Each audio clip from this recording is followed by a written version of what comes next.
kasih. Saya ingin menyampaikan beberapa hal. Pertama, terima kasih kepada masyarakat. Terima kasih kepada KPU yang telah menyelenggarakan debat dengan kualitas yang baik. Juga terima kasih teman-teman media. Ya. Tadi boleh saya komentar sedikit.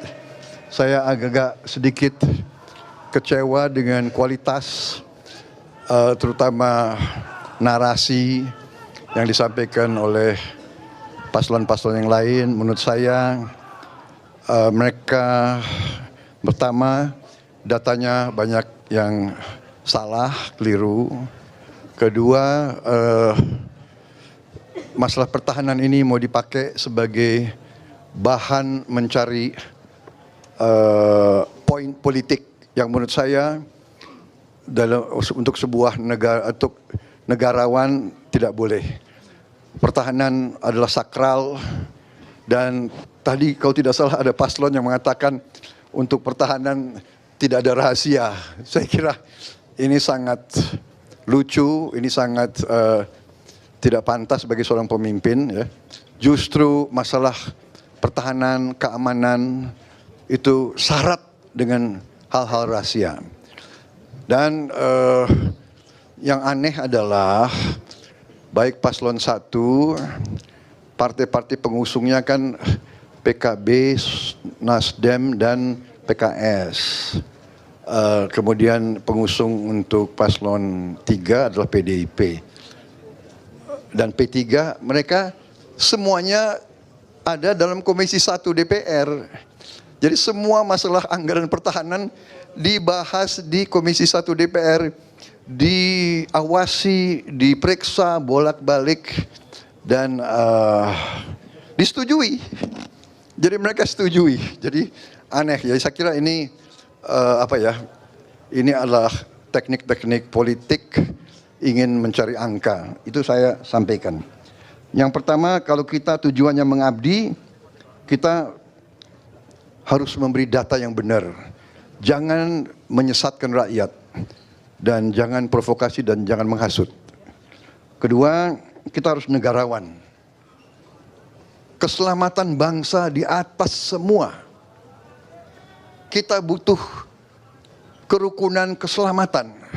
Jangan karena ambisi ingin jadi presiden, ingin jadi wakil presiden, seenaknya bicara. Ya, ini saya kira tidak pantas. Saya terus terang aja saya agak kecewa. Tapi sudahlah, tidak apa-apa.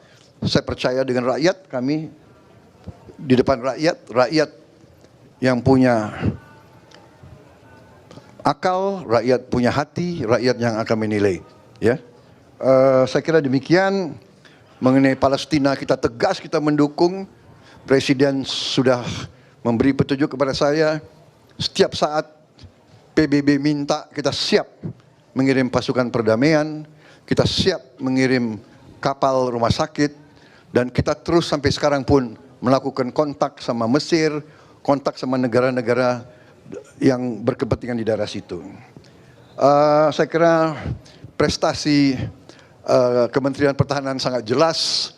Di bawah kepemimpinan saya, industri pertahanan kita dalam negeri mendapat kontrak paling besar selama sejarah Republik Indonesia, ya, mendekati 11 miliar dolar. Kemudian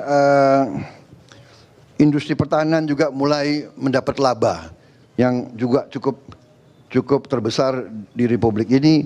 Kita punya terobosan-terobosan banyak. Kita membangun kita bangun 24 rumah sakit, 25 rumah sakit di seluruh Indonesia dalam kurun waktu masa kepemimpinan saya. Kemudian kita membangun 4 fakultas di bidang sains, teknologi, engineering, matematika, fisika, kimia, biologi. Kita punya terobosan-terobosan di bidang air, juga di bidang perbenihan, kemudian juga nanti di bidang inovasi pemukiman murah untuk rakyat kita. Jadi banyak sekali prestasi kita, dan masalah barang-barang bekas itu saya kira juga menyesatkan. Alat-alat perang itu usianya rata-rata 30 tahun. Yang penting adalah usia pakai, flying hours, sailing hours, dan tentunya kita ingin yang terbaik, kita ingin termodern, tapi kenyataannya kadang-kadang kita perlu untuk memiliki alat-alat menutupi kekurangan sekarang. Saya kira intinya itu yang ingin saya sampaikan ya. Saya kira sudah jelas penjelasan saya. Mungkin Mas Gibran mau tambah? Tidak ada? Baik, saya kira tidak perlu tanya jawab ya, sudah jelas ya. Nanti pada saat kesempatan lain kita bisa lebih enak, lebih leluasa. Ya. Hah? Oh, dia nggak datang ke saya lebih tua dari dia.